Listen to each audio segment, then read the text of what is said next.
Welcome to Succeed Even If. I'm Tom Marcoux. And I'm Johanna McLeod.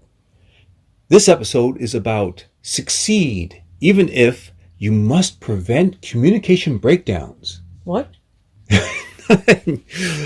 You're fast. Thank you, Johanna. I have a question for you. When have you been in a situation where there was a communication breakdown? I remember a time when I was talking to a family member and they were very upset. I wanted to get it over with really fast, so I just said fine. Oh, I hear you. And I get that. Often just that one word, that one tone can mean you're still wrong, but I just don't want to talk to you about this right now, so let's end it. It's not about saying, fine, you have your opinion, I have my opinion, you have your values, I have my values, it's okay. It's more like, I don't have time for this, get out of my face. Is that kind of how that tone can sound? I guess it could be perceived in that way. And this is what we're talking about. We're talking about communication breakdowns. Now, I have an insight that can be really helpful. And that idea is this. See if we can hold on to perceptions and not opinions. I've been really thinking about this. And I find it easier if I'm holding on to a perception and not an opinion, because give me some data, give me some evidence. I'll let go of that perception. I'll just change it. But if I hold on to an opinion, I've got to defend it. Oh. And a lot of this stuff is fear-based. I help people as a spoken word strategist, and I certainly help them with patterns of communication, but I am not emphasizing certain opinions about a particular group or about a certain way of looking at the world. And so I have all this flexibility. And in fact, when I'm working with a client, I'm able to say, so what's most important to you about that? Oh. I'm not imposing my opinion on somebody. I'm actually finding out. We're in a process of discovery to find out what is deep in their heart, what is most important to their heart and soul. And then I'm not passing judgment either. I'm holding perceptions that can change really easily because I can have more data. I can have a new perception. I can have a new understanding. I could have an experience and then gain new wisdom, as opposed to holding rigidly to an opinion. This is really something. And the thing that I also want to add to this conversation is how so much of this opinion holding could be connected To ego? Yes, if you look on the idea that ego is that part of you that feels small and that it's Vulnerable? yes and made of fear. So what we have is an opportunity when we see that we're being so rigid, we can say, is there any fear connected to this? Am I afraid of something? Am I afraid of looking bad? Am I afraid of looking inconsistent? This is something that you see all the time. You can see it with parents or guardians or politicians or CEOs, where they don't want to look inconsistent. But you know what? People who grow evolve and change. They rise up. They let go of what they held before. They had new data, new information. When I was 15 years old, I had certain perceptions. Now, decades later, I have different perceptions, which give me more freedom because I'm able to better connect with all kinds of people. Interesting. But back when I was 15 years old, I even had trouble with watching certain movies. If the movie didn't end precisely, spoiler alert, this is the movie Alien. I like the movie Alien because at the end, the monster was blown up by a rocket engine. Solid. Evil is gone. That's it. But as I got older, I realized that there are more things in life that can be ambiguous. There are times when the best that you can have is that these two friends are going to keep talking to each other, but it's not clear whether or not they rekindle their romance. For example, when I was a teenager and I saw Tootsie, and it ends, spoiler alert, it ends with the two people, the romantic leads, just talking to each other. As an adult, I get that. That's good. They're still talking to each other. But that's not the solid happy ending. Based on all we talked about, this looks like a good time for a Marcoux moment. This is the time where I share one of my 50 books on Amazon, and this book is Connect. The subtitle is High Trust Communication for your success in business and life. Oh, that sounds interesting. Thank you. It's the 16th anniversary edition, revised. Ooh. On page 47, I talk about the 3 F's process.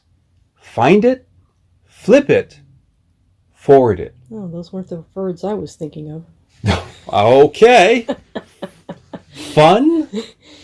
Friendly? Not exactly. Okay. Find it, flip it, forward it. So we're talking about a powerful concept here. We need to find the fear. Here's a quote. A man who's afraid will do anything. Mm. The last name of the author of that line is Nehru. A man who is afraid will do anything. So what we need to do is find your fear, flip it, and forward it. I would have poked it with a stick. Well, if it's a snake, leave it alone. All right, so here's my point. So the first thing you do is you start off with a question. Here on page 47, what are you afraid of? And then you identify, what do you really want? And that's how you flip it. You see, you go from fear to what do I really want? And then finally, you take some small action forward, and that's forward it.